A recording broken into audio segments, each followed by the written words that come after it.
As palavras não dizem tudo, mesmo que o tudo seja fácil de dizer. Com certeza fala bem melhor o tudo, se sua atitude manifesta o que crê. Irmãos, nós vamos continuar então a nossa meditação na Epístola do Apóstolo Tiago. Hoje no capítulo 3, nós vamos ler do versículo 7 até o versículo 10. Tiago, capítulo 4, aliás, capítulo 3, eu falei capítulo 3, capítulo 4, né? Capítulo 4, do versículo 7 até o 10.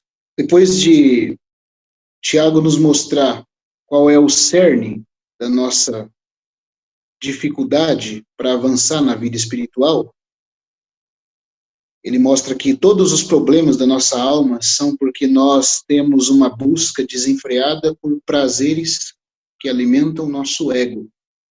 Esse termo prazer, né, que vem da palavra edom, que significa aquilo que satisfaz você, que tem a primazia em satisfazer você, que tem a primazia em nos satisfazer os desejos egoístas. Essa é a causa de todos os pecados. O ego não tratado. Então, depois ele mostra que isso não tem nada parecido com o Espírito que ele fez habitar em nós. Antes, o Espírito que ele fez habitar em nós, o que ele nos dá é graça. Portanto, recebendo a graça dele, recebendo a graça do Espírito, Tiago agora nos impele no versículo 7 em diante,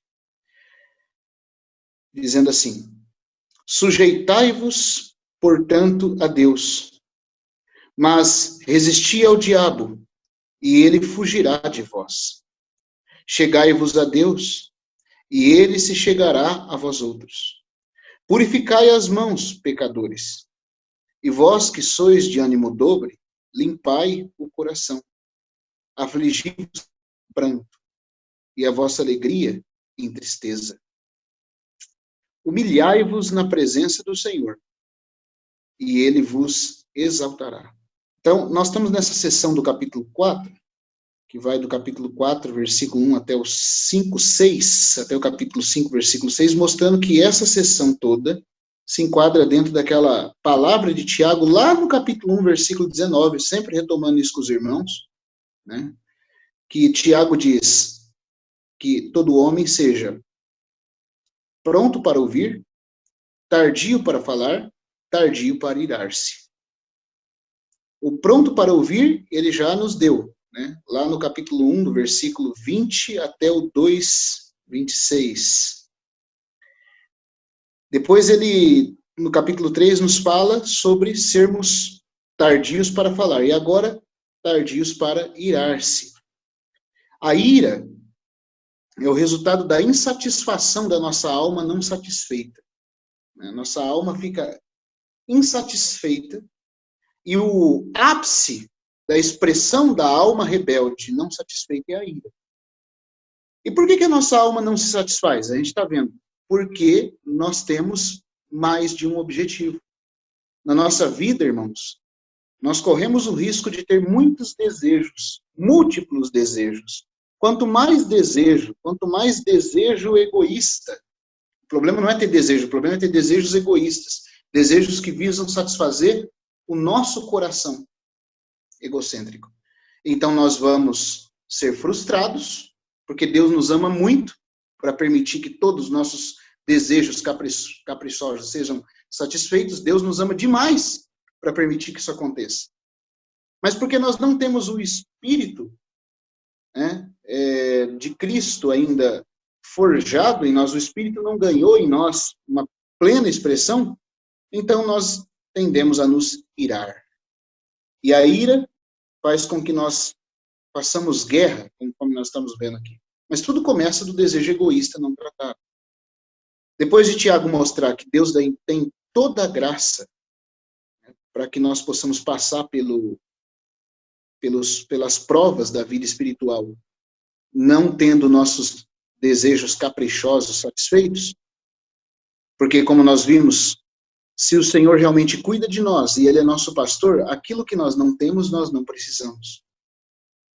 Não só na questão de bens materiais, bens financeiros, mas até mesmo em posição espiritual, alvos que nós não atingimos, respostas de oração que aparentemente Deus não ouve, na verdade ele ouve, mas ele não nos dá o que pedimos.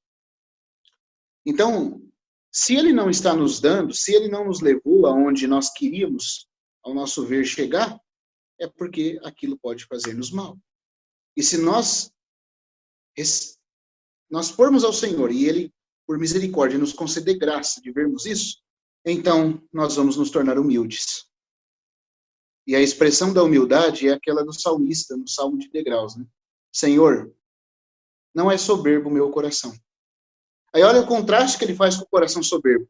Nem ando à procura de coisas grandes e maravilhosas demais para mim. Antes, eu fiz calar e sossegar minha alma como uma criancinha que se aquieta no seio de sua mãe. Como a criança se aquieta, assim está para comigo a minha alma. Espera Israel no Senhor, desde agora e para sempre. Não ando à procura de grandes coisas. Por isso não é soberbo o meu coração. Porque o coração soberbo vai ter sempre um hedonismo, uma busca desenfreada de prazer para se autossatisfazer. Então, inevitavelmente, irmãos, nós vamos acabar procurando muitas coisas.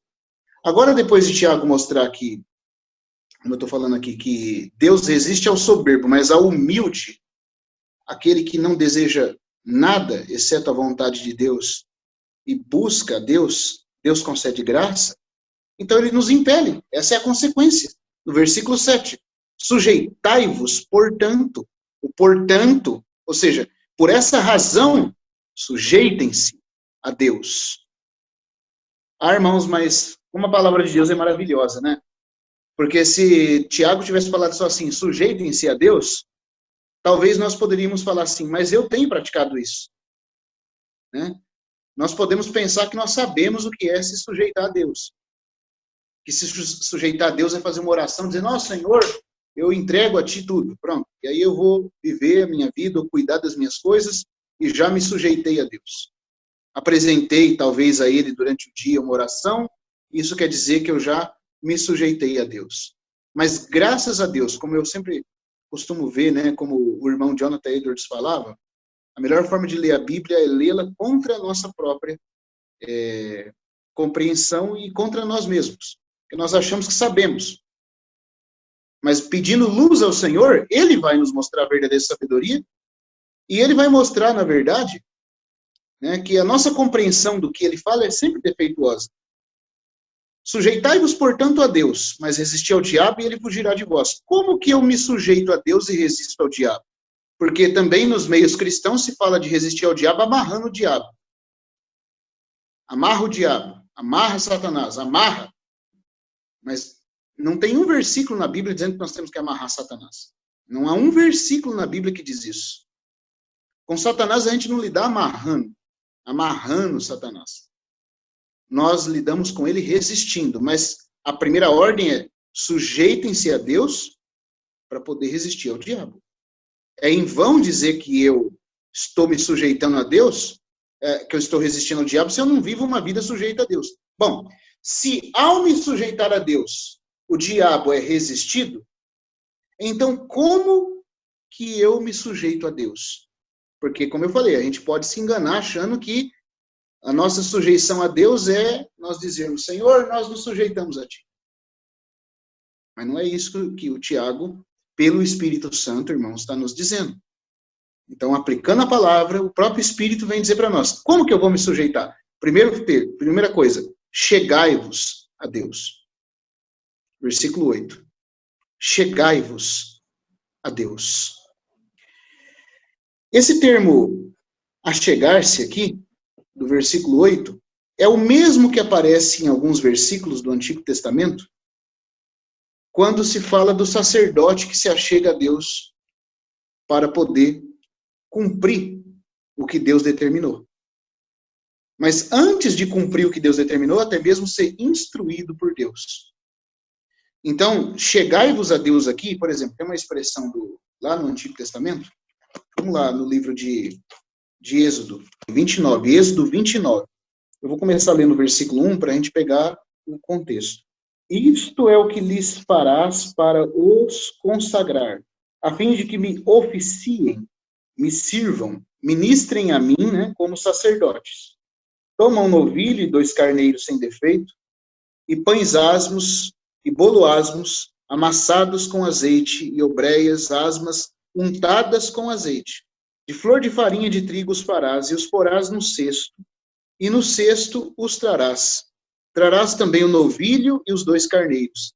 Então farás que Arão e seus filhos se cheguem à porta da tenda da congregação, e os lavarás com água. É muito interessante, amados irmãos, que aqui, no versículo 4, quando ele fala de consagrar os sacerdotes, e a palavra consagração significa encher as mãos, isso tem um significado tão profundo, não dá para a gente entrar agora, mas eu quero chamar a atenção dos irmãos para o versículo 4. Diz que Arão, ele deveria se achegar, Moisés deveria fazer que ele se achegasse à porta da tenda, e que ele deveria, então,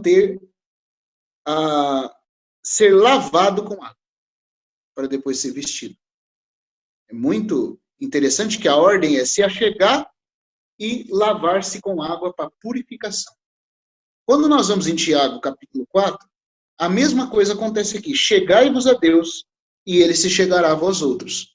Purificai as mãos, pecadores. Os irmãos viram? Então, o primeiro item de se sujeitar a Deus é achegar-se a Deus. Mas achegar-se em que sentido? Achegar-se não primeiramente para fazer coisas para Ele, mas para aprender dele.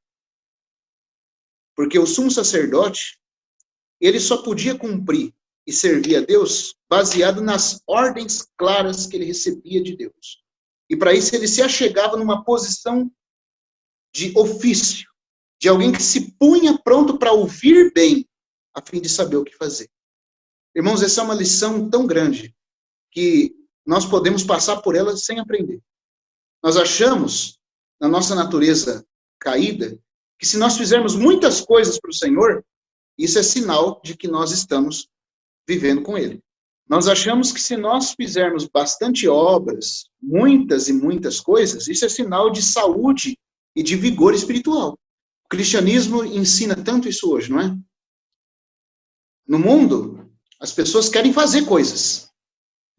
Deus nos criou. Sim, Deus nos criou para fazermos coisas. Mas os irmãos lembram da primeira questão que acontece com Adão ali no Jardim do Éden, quando ele é formado por Deus no final do 6º dia.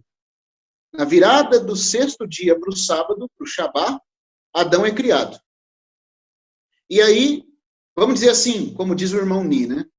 O primeiro dia do homem é o 7º de Deus, porque o homem foi criado no final, né, do 6º dia para o sábado, porque o dia judaico se encerra às 6 da tarde.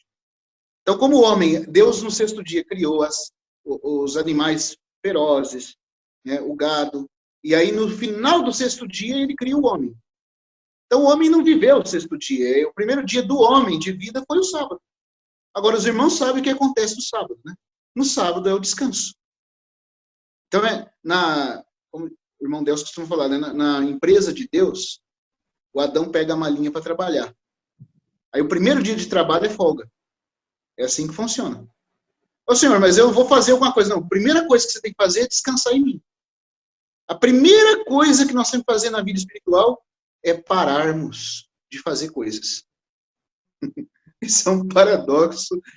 Irmãos do céu, a nossa carne não consegue assimilar um negócio desse.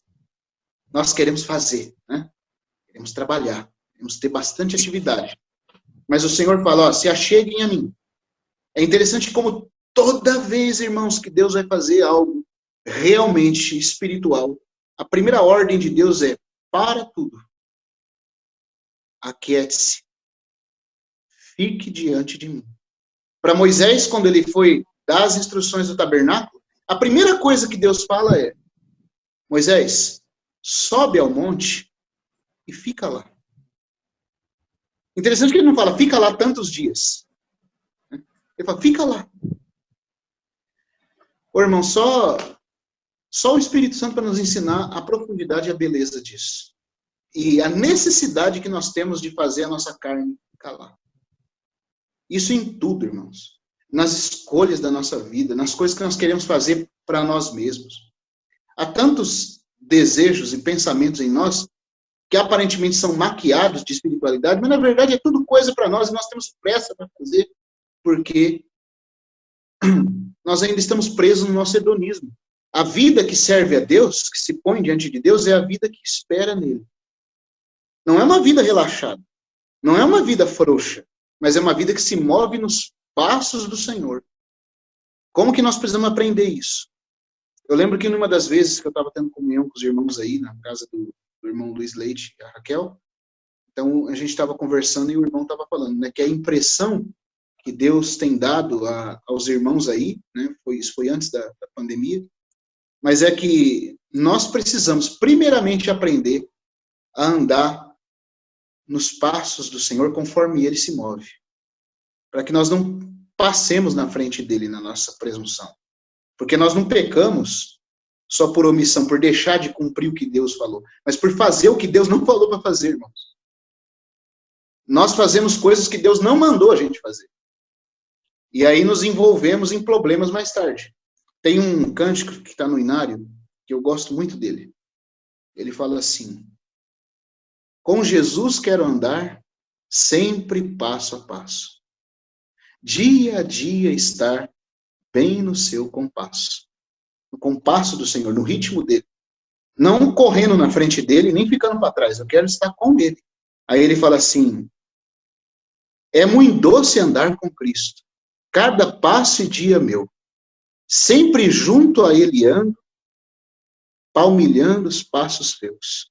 E depois ele fala: vou com Cristo passo a passo, não com asas a voar, mas segui-lo pouco a pouco e alturas escalar. Irmãos, isso significa nós criarmos uma vida que vive na presença de Deus. Que tudo que fazemos, levamos a Deus. Senhor, e agora? É ter uma atitude visceral no coração de querer, Senhor, sabe, os grandes santos, aqueles que andaram com Deus, aqueles que conheceram a Deus, tinham essa atitude de coração. Senhor, eu não vou me mover sem o Senhor me dar a certeza de que é a tua direção e de que tu estás comigo nisso que eu vou fazer. Se nós realmente vivêssemos assim, todos os nossos problemas seriam evitados. Então Tiago fala: acheguem-se a Deus. Acheguem-se nessa posição como de Arão. Não para fazer coisa, mas primeiramente para estar com ele. Eu queria também ler um outro versículo para os irmãos. Em Marcos, capítulo 10, quando o Senhor Jesus está escolhendo os discípulos, os 12, né, os apóstolos, na verdade, entre os discípulos. Irmãos, eu falei Marcos 10, mas porque eu estou pensando em Mateus 10, é Marcos 3, tá? Marcos 3, é que Mateus 10 tem o mesmo relato, eu estou pensando em Mateus, mas é Marcos 3. Marcos 3, versículo 13. Veja que lindo de novo essa ordem da Escritura. 13. Depois subiu ao monte e chamou os que ele mesmo quis, e vieram para junto dele. Então designou 12 para estarem com ele e para os enviar e pregar. A ordem não pode ser invertida. Ele não os enviou para pregar sem antes primeiro estarem com ele. Porque o chamamento mais alto da nossa experiência cristã, irmãos, é vivermos na presença do Senhor. Quando todos os nossos serviços se acabarem, o privilégio mais alto que vamos ter diante dele é contemplar sua face. É estar com ele. Agora, essa ordem não pode ser invertida. Nós temos que aprender, irmãos, a parar diante de Deus e falar: Senhor, fala porque teu servo ouve. Eu não quero me mover, eu não quero dar um passo, Senhor, sem ter a certeza que o Senhor está nisso, sem ter a certeza de que o Senhor realmente me guia. Eu não posso dar um passo, Senhor, sem ter essa certeza. Viver no compasso do Senhor, nos passos de Jesus. E isso significa, irmão, que também não é uma grande obra, porque que nós temos que fazer. Nós temos que fazer aquilo que Ele quer que nós façamos, do jeito que Ele deseja. Às vezes nós queremos fazer coisas grandes, mas Deus quer que, por exemplo, uma irmã, certa vez, ela estava lavando louça na cozinha, e a filha dela chorando, né, para que ela consertasse uma boneca. E ela estava ali diante de Deus, né, orando, Senhor, eu quero fazer a tua vontade. Senhor, eu quero fazer a tua vontade. E ela estava pedindo isso a Deus enquanto lavava a louça ali, Senhor, ó, o Senhor é muito belo, eu quero fazer a tua vontade. E a filha ali, já estressada, já filhinha dela, né, com a boneca ali na mão, chorando, até que ela raiou com a filha dela e falou, olha, você está me atrapalhando. Né? Tipo, você não está vendo que eu estou tendo comunhão com Deus? Que eu estou tentando entender a vontade dele para mim? E a filha foi para o quarto chorar. Aí passou um tempo, ela ali, Senhor, revela a tua vontade. O Espírito Santo veio e falou assim para ela, pais, não provoqueis vossos filhos a ira. E o Senhor disse para ela, filha, a minha vontade para você não é nada disso que você está pensando. A minha vontade para você é, vai lá e conserta o brinquedinho da sua filha. Senhor, mas porque está escrito, não provoquem, não seja um motivo de tropeço em qualquer espécie que for para os nossos filhos. E essa vida de comunhão com Deus, irmão, é uma vida de viver diante dele que não se interrompe por causa das circunstâncias e das necessidades das pessoas quando elas vêm até nós. Se nós temos aprendido realmente a viver diante do Senhor, a coisa mais doce, mais terna, é que nós vivemos com ele de acordo, né, com o que ele revela para nós na circunstância, no ambiente, ser a sua vontade para nós. O Senhor Jesus, por exemplo, aqui no texto de Marcos, ainda em Marcos, ele, no capítulo 1, veja como é que ele vivia diante do Pai. Havia nele essa busca de estar sempre diante de Deus. Lembra que o Senhor Jesus, na sua vida humana, não era um super-homem. Ele tinha o Espírito Santo sobre ele ungindo, e ele tinha também o Espírito Santo habitando ricamente no interior dele.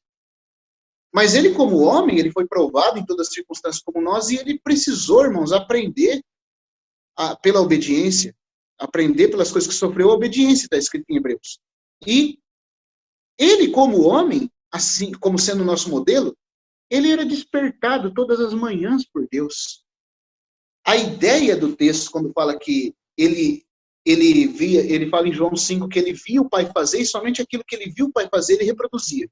E no texto de Isaías, diz que ele era despertado toda manhã. A ideia é que o Pai o acordava toda manhã, para ter um doce e terno momento de comunhão com o Filho. E nessa comunhão, Deus revelava de antemão para ele as pessoas que ele ia encontrar, as coisas que ele deveria fazer e tudo o que ele deveria dizer.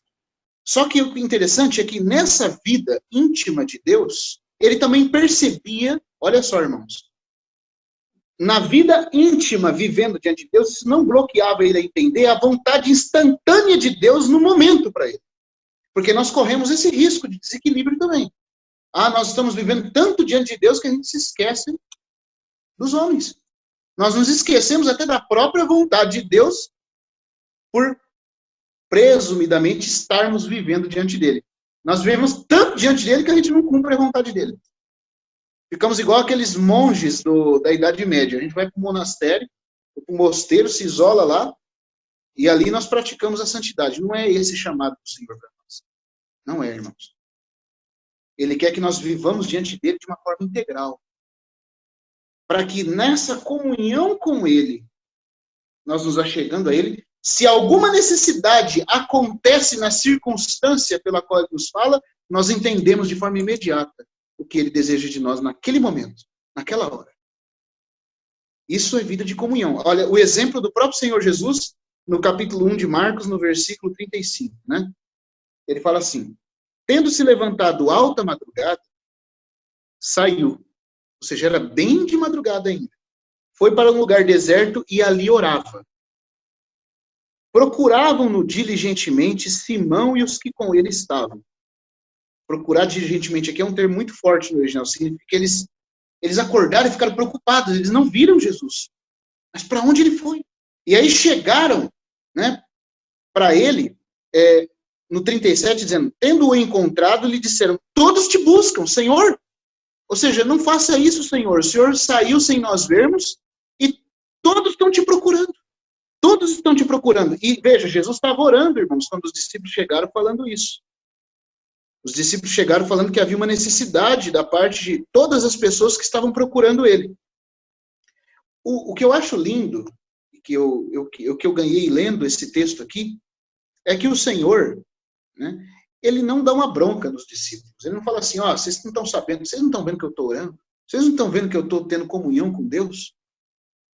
Pelo contrário, a mais terna e doce e ininterrupta comunhão com Deus pode facilmente condescender com a necessidade que surge ao redor. Porque na necessidade que surge ao redor, na íntima comunhão nós percebemos a vontade de Deus. Pois não era a vontade de Deus que esse Salvador servo se preocupasse com aqueles aflitos, irmãos? Quantas vezes, em nome de uma espiritualidade, a gente renega, nós deixamos passar as coisas mais simples do dia a dia, onde o Senhor tenta nos guiar. Jesus, porém, lhes disse, vamos a outros lugares e às povoações vizinhas, a fim de que eu pregue também ali, pois para isso é que eu vim. Ou seja, ele não só não deu bronca nos discípulos, dizendo, eu estou orando, vocês estão me interrompendo, como ele atendeu a necessidade deles, dizendo, vamos também. Agora, presta atenção, vamos também. Isso significa, sim, eu vou atender a necessidade dessas pessoas e vou além ainda. Vamos sim. A ideia aqui pelo texto é, vamos também. Também significa, eu vou sim atender essas pessoas que estão me procurando e vou ainda além. Veja, irmãos, eu não sei se eu estou conseguindo impressionar os irmãos com isso.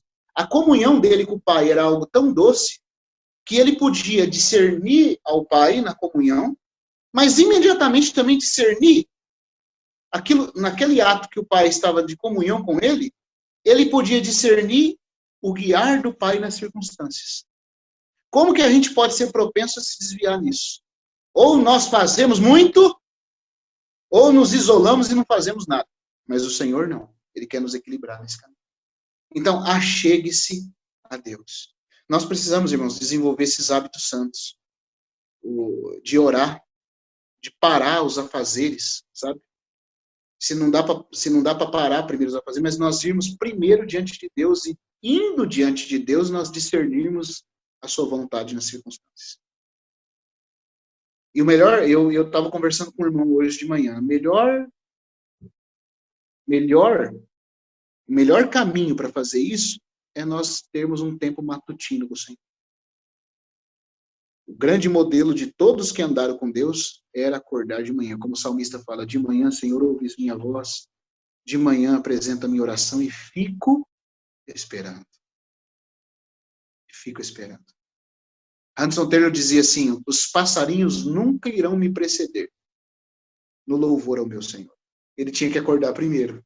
Porque se os pássaros podem louvar, eu muito mais. Então essa é a vida, irmãos, que se achega a Deus. Não para fazer coisas, primeiramente para ouvir. Para estar diante dele. O Tozer, sabe, irmãos, eu estou falando aqui de hábitos santos. O Tozer fala que nós construímos muitos hábitos errados. A gente acorda de manhã, já vai lavar o rosto, já vai correndo para trabalhar, já vai... Não, tem que fazer... Não tem que fazer nada. Nossa necessidade mais urgente é ouvirmos a Deus. E quando a gente para fazer isso, a gente vai ver quantos barulhos tem no nosso coração. A gente não sabe, né? Não temos experiência de ter o coração aquietado até que a gente tenta aquietar. Para ir diante de Deus e falar, Senhor, eu estou aqui para te ouvir. Uma das 20 dicas do Tozer sobre ser cheio do Espírito Santo era isso. Reserve um momento secreto entre você e o seu Senhor. Retire-se para um lugar sem barulhos. Esse é o conselho de um homem cheio de Deus. E treine ouvir a voz de Deus no seu interior. Irmãos, quando a gente fizer isso, nós vamos ver quanto barulho, quanta agitação, quanta carne querendo fazer coisa. Mas não desiste, não. Fica lá, como diz o Senhor a Moisés. Fica lá. E se nós ficarmos, com o tempo, a própria presença do Senhor vai nos fazendo atravessar o véu.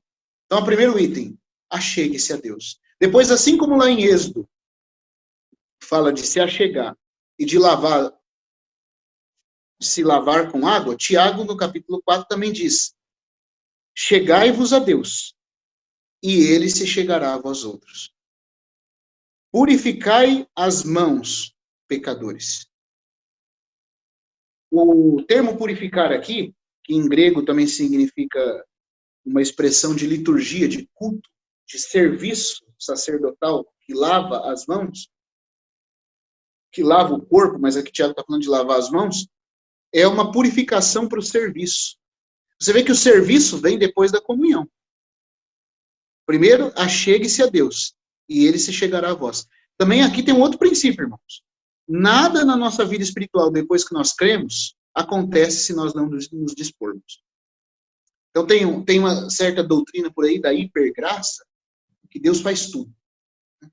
Pode ficar tranquilo que ele faz tudo. Quando for para você segui-lo, ele vai tocar o seu coração. E tem crentes até hoje esperando o Senhor tocar o coração dele. Sabe o que vai acontecer? Será que Deus não está tocando o coração dele já há muito tempo? Eles estão esperando vir uma força, alguma coisa de fora, assim, que impregne sobre eles e os leve a poder servir a Deus. Não vai acontecer, irmãos. Porque na nossa salvação, o Senhor veio até nós e nos salvou. Mas no nosso crescimento, nós temos que responder a Ele. Essa palavra, chegai-vos a Deus e Ele chegará a vós outros, lembra muito bem aquela situação de Zacarias, quando o povo havia retornado do cativeiro. Veja, eles haviam retornado, estavam ali para servir a Deus, eram aqueles que, vamos dizer assim, supostamente se importavam com o propósito de Deus, mas Zacarias começa o livro dizendo assim: tornai-vos para mim, e eu me tornarei para vós. Irmão, mas eles não tinham tornado? Veja, tinham saído da Babilônia. Daquele 1 milhão de judeus que estavam lá, 950 mil ficaram, esses 50 mil foram os que voltaram. Exteriormente, a gente podia dizer que, olhando para eles pelas atitudes, eles são os que mais se importavam com Deus, mas o Senhor estava olhando a realidade interior.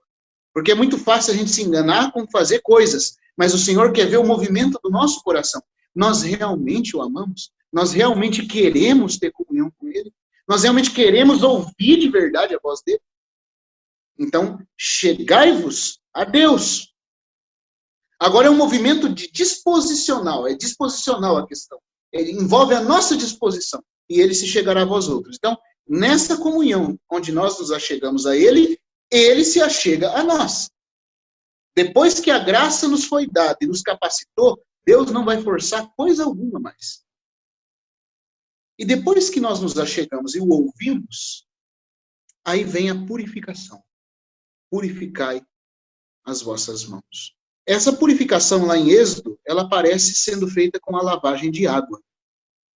É interessante, irmãos, que duas coisas na Bíblia são usadas para purificação: o sangue e a água.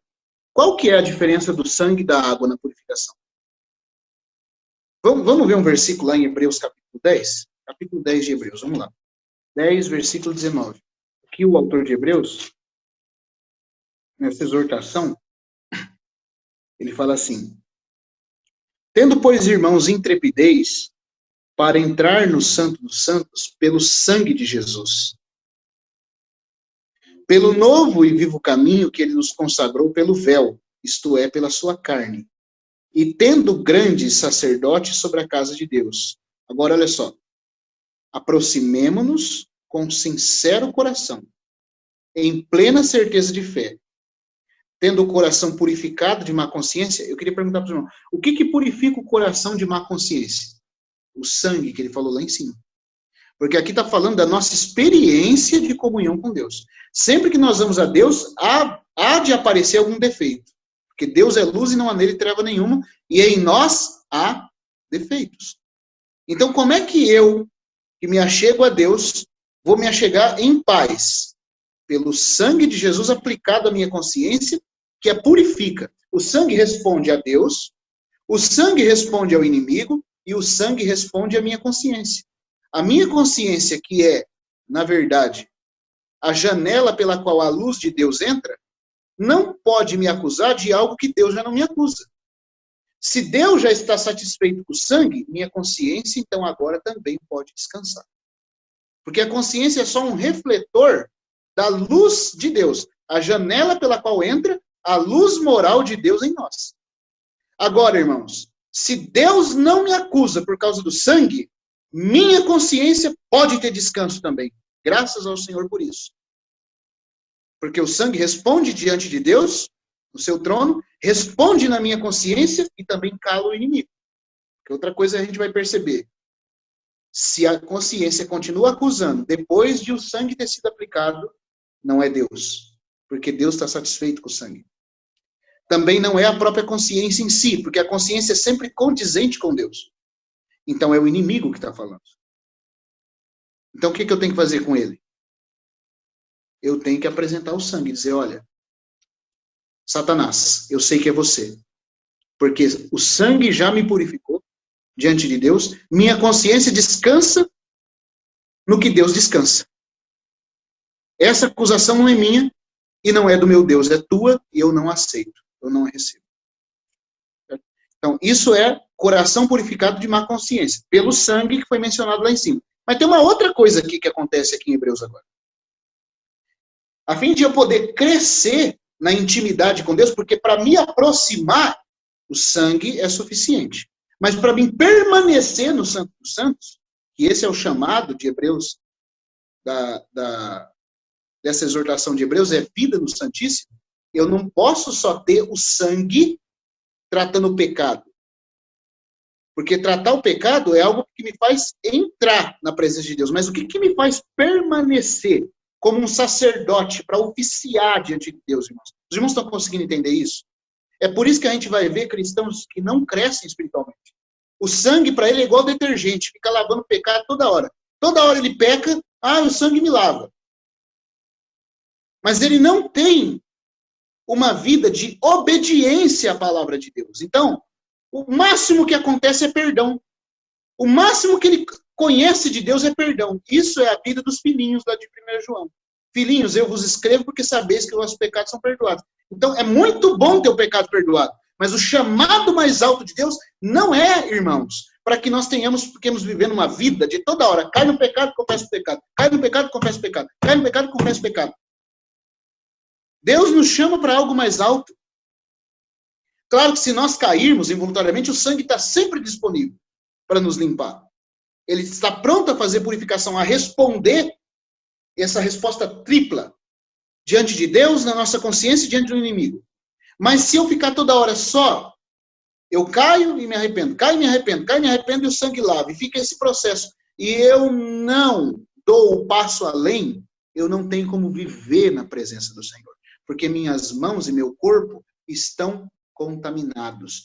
Corpo, mãos, veste na Bíblia sempre fala de conduta. E por isso a gente vai ver aqui no versículo, a partir desse 19, que o Senhor está dizendo, não só que o sangue tem que purificar a consciência, mas que o corpo tem que estar lavado com água pura. Vamos continuar lendo, ó. E tendo o grande sacerdote sobre a casa de Deus, aproximemo-nos com sincero coração, em plena certeza de fé, tendo o coração purificado de má consciência, isso é o sangue que faz, e lavado o corpo com água pura. Lavado, você tem que se lavar. Lavado o corpo fala da nossa expressão, da nossa conduta. Lá no Antigo Testamento, esse era o processo de purificação. O leproso, figura do pecador do povo de Deus, ele primeiro tinha o sangue aspergido pelo sacerdote sobre ele, mas depois, para ele poder viver a comunhão com Deus e com o povo de Deus, ele precisava lavar suas vestes e se banhar em água. Isso é diferente da lavagem do sangue. A lavagem do sangue dá perdão na consciência. Mas a lavagem da água, irmão, lavar as vestes na água, significa que nós pegamos a nossa conduta e nos submetemos à palavra de Deus. Nós obedecemos a Deus. Isso é que provoca crescimento. Senão nós vamos ficar sempre como crente toda hora. O crente do sangue que é detergente. Ele fica lavando toda hora o pecado. Ele cai em pecado e lava o pecado. Cai em pecado e purifica o pecado. E não cresce. Irmão, é triste, amados irmãos, a condição da maioria dos cristãos hoje. Por que nós não temos poder espiritual? Por que nós não temos realidade da presença do Senhor? E eu estou me incluindo aqui, eu não estou falando isso como uma repreensão aos irmãos, não, estou falando de mim. E nós sabemos, na verdade, irmãos, que à medida que a gente obedece à palavra, que a alegria de Deus, o poder do Espírito Santo começa a ser real na nossa vida. Nós não temos o Espírito Santo habitando de modo pleno em nós, ele está no nosso espírito, mas aquela habitação mais plena dele, que Paulo fala em Efésios capítulo 3, se o Espírito Santo já habitasse o coração de todos nós, não ia precisar lavar o corpo com água pura. É à medida que nós lavamos que a comunhão vai se intensificando com Deus e também o Espírito Santo vai expandindo-se para o nosso ser. E Cristo vai fazendo residência não só no nosso espírito, mas também no nosso coração. Esse processo de Hebreus aqui é uma lembrança da tipologia de Levítico. Aí sabe o que acontece? Por que eu estou falando isso aqui, irmãos? Porque o Senhor Jesus disse assim, vamos ver se a gente acompanha. Se aquele que guarda o meu mandamento, esse é o que me ama. E aquele que me ama, que guarda o mandamento, que obedece à palavra, isso é pegar a veste, irmão, e lavar. Sabe o que provoca crescimento em nós? Não é ter o pecado perdoado. O pecado perdoado é para me introduzir na presença de Deus. Mas, tristemente, a maioria dos cristãos pode passar a vida toda só vivendo essa experiência. Ele peca e se arrepende. Peca e se arrepende. Peca e se arrepende. Ele não sabe o que é pegar a conduta dele e fazer como o irmão Charles Stott fez na casa do Frederick Weber, né? Quando ele foi dormir na casa do irmão, aí, naquela época, tinha aquelas lamparinas, ele estava deitado, eu já contei essa história para os irmãos, ele ia se deitar, e o irmão Frederick foi dormir. Quando ele sai na sala, o quarto do irmão está com a lamparina acesa. Ele falou, nossa, o irmão está precisando de alguma coisa, eu vou lá. Aí chegou lá, ele estava lá com uma coberta, cobrindo a cabeça, com a lamparina assim, e com a Bíblia aberta. Aí o irmão, você precisa de alguma coisa? Ele falou, calma. Eu estou quase achando. Aí ele, você está quase achando? O que você está procurando algo, irmão? Sim. E eu estou quase descobrindo. Mas o que você está procurando? Estou procurando mandamentos para obedecer.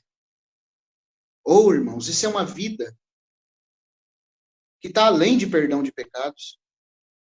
Esse homem, na vida dele, o Espírito Santo é palpável. Por isso que a hora que ele pregava, havia poder. Por isso que a hora que ele vivia, havia realidade. Porque a realidade vem da palavra de Deus ser nossa vida. Isso banha a nossa veste e o nosso corpo. E isso é o que possibilita que eu habite com o Senhor. Porque é o Senhor Jesus que vai dizer isso. Ele vai dizer assim, se alguém me ama, ele guardará a minha palavra. E meu Pai o amará. E viremos para ele. E faremos nele morada. A morada. Mas você fala assim, mas o Senhor já não habita no nosso espírito, irmão Daniel? Habita, no nosso espírito ele habita. Mas o Senhor está falando de fazer morada na pessoa. Agora veja como é que ele liga a questão da morada na alma, da expansão de Cristo, do espírito para a alma, dele fazer morada plena em nós, nos dando viver, irmãos, de alegria espiritual, de poder espiritual, de realidade espiritual, com a obediência à palavra. Sabe por quê? Porque na figura do Antigo Testamento, era o sacerdote ter a veste lavada, que possibilitava ele administrar diante de Deus. Era o leproso ter, depois do sangue aspergido na cabeça, e aspergido nas partes dele, no ouvido, né, na mão, no pé, era depois que o sangue era aspergido, na cabeça, não falei cabeça, não, era no ouvido. Que aí, depois disso, ele tinha que lavar a veste. Isso possibilitava ele ter comunhão e crescimento. Por isso que aqui em Hebreus vai repetir as duas coisas. O coração purificado de má consciência, perdão. Mas para poder habitar com o Senhor, ser amigo dele, ter poder espiritual, realidade espiritual, nós temos que pegar toda a nossa conduta, irmãos, e lavar na água. Você sabe que a água na Bíblia é uma figura da palavra de Deus. E não é a palavra aqui na Bíblia, fechada na nossa estante lá. É a fome, irmão, da palavra, fazendo ela ser viva em nós. Porque o termo grego para a palavra ali não é logos, é rema. É nós pegarmos a palavra, irmão, com aquele amor, com aquela doçura espiritual, e falar, puxa, mandamento de Deus para obedecer. Ó Senhor, que coisa preciosa a tua palavra. Esse coração que busca a palavra com fome é que torna a palavra, faz que o Espírito Santo faça ela rema para nós. Palavra instantânea. E a palavra instantânea vai nos lavar. É o mesmo verbo grego usado, esse lavar, né? Verbo não, esse é o mesmo substantivo rema, é usado, termo, palavra aí, rema, lá em Efésios 6. Efésios 5. Quando Paulo fala assim, que Cristo vai santificar a igreja pela lavagem de água da palavra. O termo grego, palavra ali, é rema também. Significa a palavra instantânea. Que é nós termos um coração correto de chegar à palavra para obedecê-la. Para obedecê-la. Quanto mais nós obedecemos a palavra, quanto mais nós lemos e nós permitimos que a palavra de Deus nos mude, mais poder e realidade espiritual de Cristo nós temos em nós.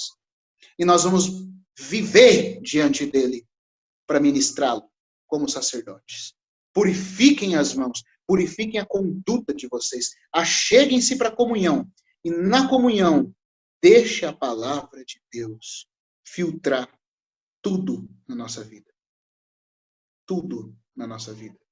É a medida em que a palavra... E sabe o que acontece em Levítico? Eu estava falando depois. Pode ler lá a purificação do leproso em Levítico 14, mas vamos ver que coisa linda. Depois que o sangue é aspergido pelo sacerdote, isso é uma figura do Senhor Jesus concedendo perdão na nossa consciência, pelo sangue, ele lava a veste na água, que significa pegar a nossa conduta, né, nossa veste, e submeter a palavra de Deus. O Senhor não havia prometido que para aquele que obedece, ele vai fazer morada na pessoa. A pessoa é a alma, não está falando morada no espírito. Está falando morada na alma da pessoa. Cristo vai se formar nela. O Senhor não prometeu isso? Aí sabe como é que isso é tipificado lá em Levítico? Depois que a veste é lavada, o óleo é colocado sobre a pessoa é ungida. Aí desce o óleo sobre ela. Sabe o que é isso? Poder do Espírito Santo. Irmão, então assim, a gente tem aqui um gráfico, né, um gabarito do porquê que nós não temos crescimento espiritual. A maioria do povo de Deus, irmãos, não sabe nem confessar pecado. A maioria dos cristãos, infelizmente. Quando vai confessar pecado, ô Senhor, perdoa meus pecados de hoje, pega o pacotão, né? Aquela confissão, como diz o irmão Deus, de pacotão. Joga assim os pecados diante do Senhor. Mas que confissão que é essa? Você não deu nome à coisa. Ah, meus pecados. Não, tem que confessar para que haja sangue limpando a consciência. A purificação do sangue tem a ver com o pecado. A purificação da água tem a ver com formar Cristo em nós pela obediência à palavra. Aí ele não vai nos purificar de pecados. Aí tem a ver com ele nos tirar do comum, do profano. Nos tirar da nossa natureza caída. Porque nós podemos não ser pecadores, mas somos caídos. Somos profanos, mesmo assim. Então a palavra de Deus tem que lavar. Por isso, as duas coisas em Hebreus 10, 19. O sangue para entrar na presença de Deus.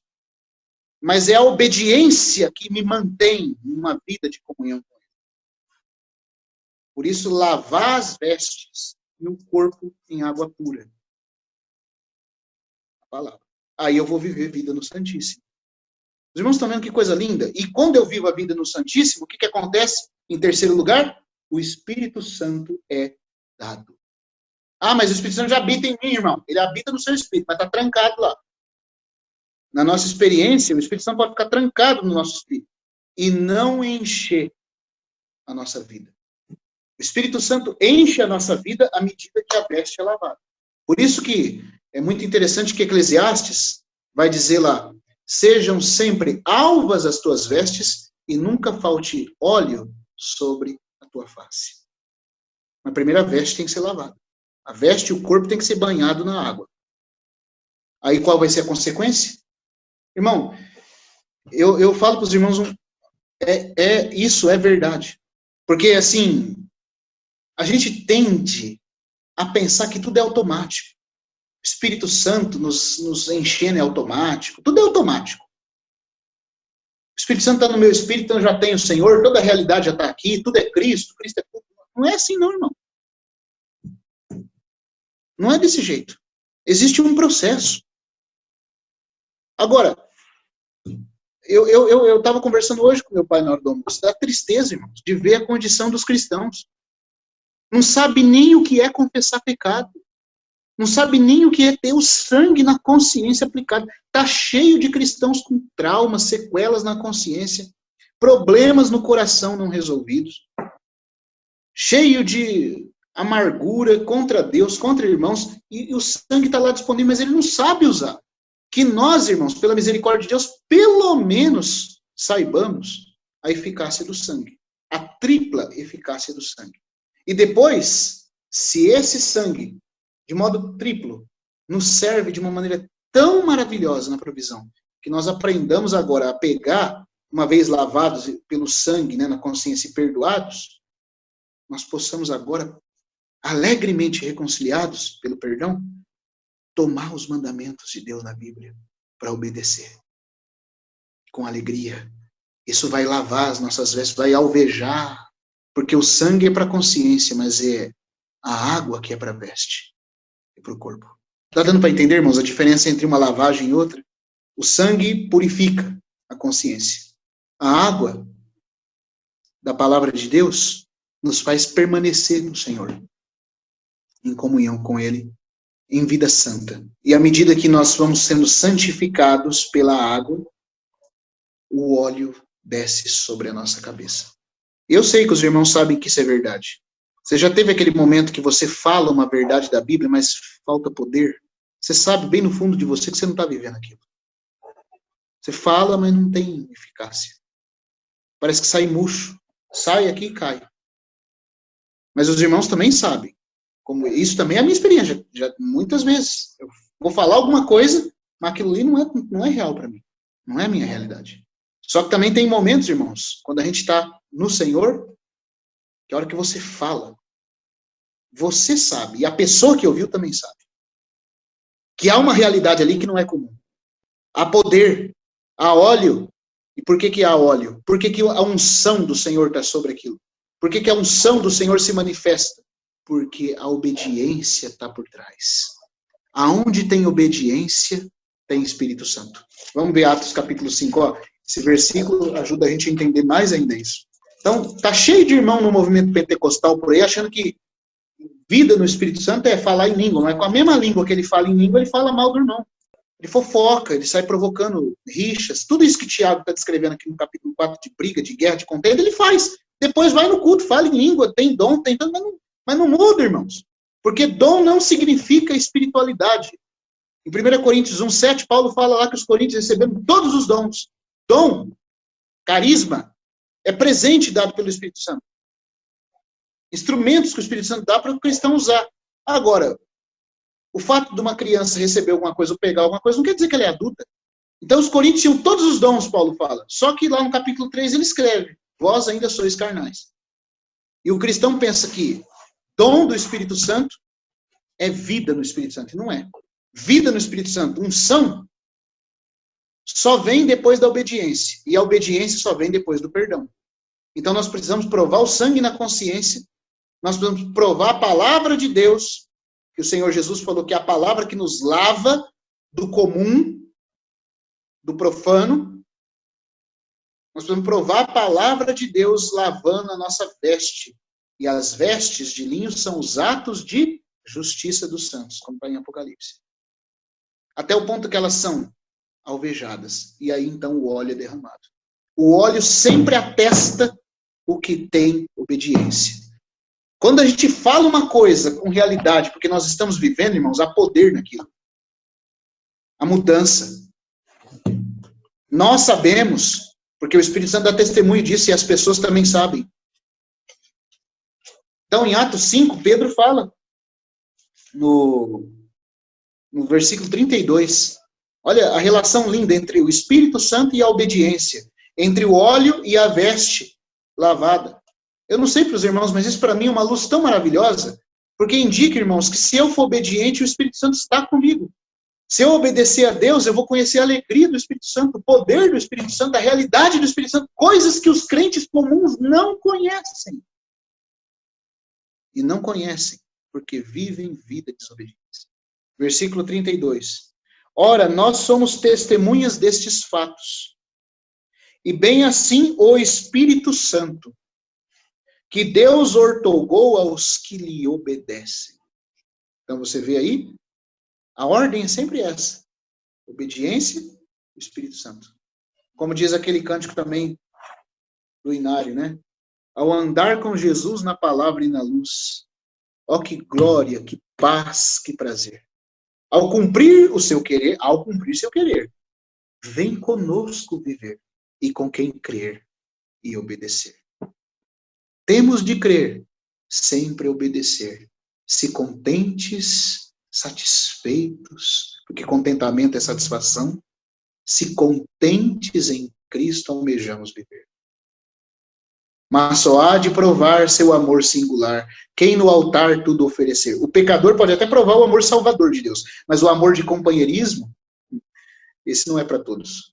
Esse aí é aquela distinção que havia até entre os 12. Né? Jesus tinha 70, no meio de 70 tinha 12, no meio dos 12 tinha 3, no meio dos 3 tinha 1. Mas só há de provar seu amor singular, quem no altar tudo oferecer, pois o gozo e o favor que concede o Senhor, vem ao que crer e obedecer. E contigo, ó Senhor, comunhão de amor, para sempre nós vamos manter. O que dizes cumprir, e teus passos seguir, só em ti crer e obedecer. Oh, irmãos, só quem obedece prova uma alegria que quem não obedeceu não tem como nem saber o que é. Prova um poder. Então, os irmãos estão vendo? É nesse sentido, Tiago, então, diz que nós nos achegamos para ter comunhão. Fica lá. Lá o Senhor vai começar a mostrar os nossos defeitos. Vai falar, ó, você falou tal coisa, tal dia. Você tem que tratar aquele problema. E ele vai falar. Ouça. Permaneça lá. E aí, o que vai acontecer? Vamos precisar do sangue e vamos precisar da água. Purificai as mãos. Lavagem da água. Certamente, irmãos. Certamente. Se nós permanecermos diante do Senhor, o sangue vai aparecer. A água vai aparecer. Mas aonde tem sangue, tem água, tem óleo. Então que Deus nos ajude, que nós possamos aprender, irmãos. Eu já estendi aqui, vou parando meu compartilhar, peço perdão por ter passado e porque começamos também às 8. Na semana que vem, eu queria compartilhar sobre todos esses versículos que nós lemos, não vai dar tempo. Mesmo porque o próximo item de Tiago 4, que a gente vai ver aí, é ânimo dobre e coração limpo. Na semana que vem, se o Senhor der graça, nós vamos falar do coração limpo e a relação entre o coração e a consciência. Irmãos, tudo isso aqui visa crescimento espiritual. Para cristão que não quer crescer, não quer viver aí de qualquer forma, então, como diz o Senhor Jesus, o sujo vai continuar a se sujar, mas o santo vai continuar a se santificar. E nós queremos, na verdade, nos santificar. Então, irmãos, aqui tem uma escada para o nosso crescimento espiritual. Achegue-se a Deus e purifique-se. Mas purificar com o quê? Com sangue, porque sempre que eu for diante de Deus, tem a necessidade do sangue. Mas não só o sangue, a água. O sangue é para dar perdão, perdão do que eu fiz de errado. A água é para trabalhar a santidade de Deus em mim. Para me tirar do humano, do caído e do comum. Do humanamente caído, profano.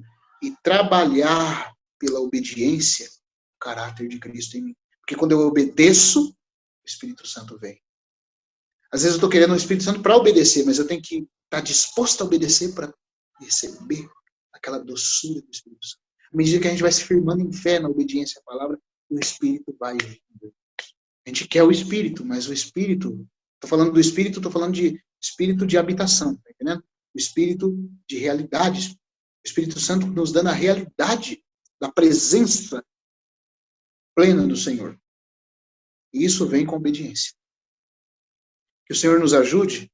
No próximo, eu falei no próximo sábado, eu acho que eu falei sábado sem querer, na próxima sexta, né? Na próxima sexta, nós vamos ter comunhão, irmãos, então, sobre o ânimo dobre e o coração puro, tá bom? Que é a sequência do que vem aí. Então, que o Senhor continue falando no nosso coração. Peço perdão por ter começado um pouco mais tarde hoje e ter passado um pouco do horário. Que o Senhor abençoe cada um dos irmãos. Eu paro por aqui no meu compartilhar.